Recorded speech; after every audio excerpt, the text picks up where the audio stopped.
Inday Sara bilang Hindi. mga mukhang pirang. Alam nyo mga kapatid, kung titignan natin, kung ibabangga natin ang boto ng ating mga kongresista sa ating lugar laban sa nakuhang boto ni Inday Sara, malayo po ang bilang.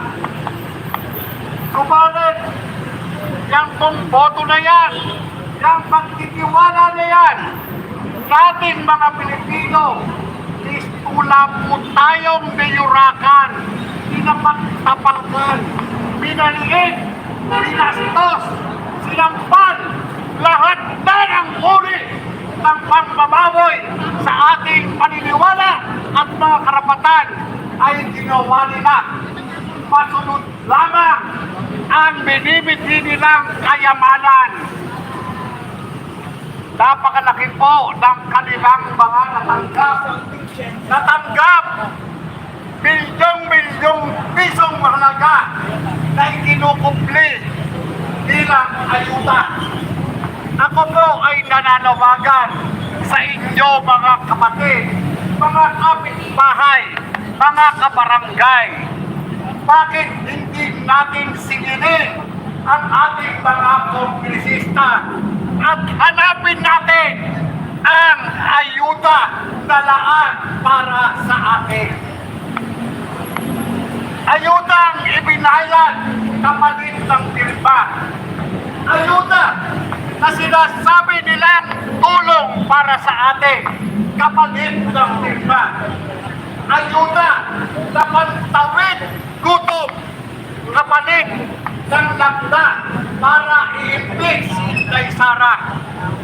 Kung hindi natin kukunin itong mga ayuda na ito, ay baka po maligaw ito kung kaninong pulsa.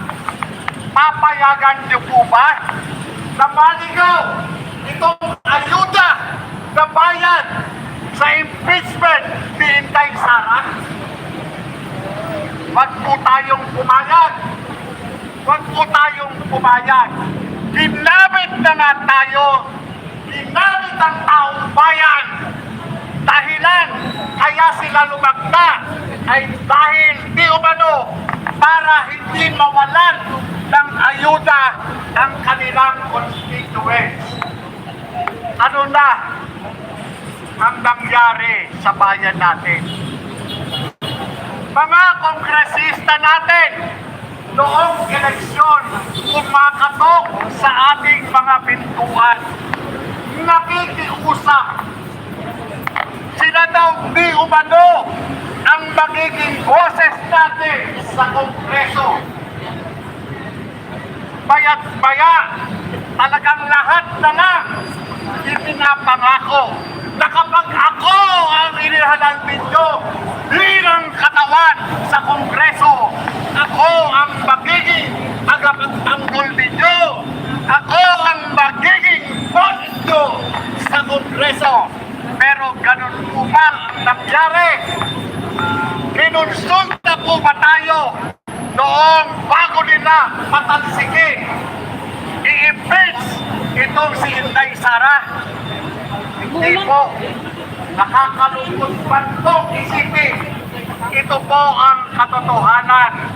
Binalasubas tayo ng ating mga kongresista.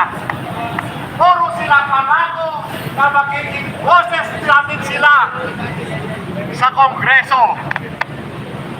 Ngunit ang boses natin, ang boses ng ordinaryong Pilipino, ang boses ng 32 milyong Pilipino, pinaliwala nila.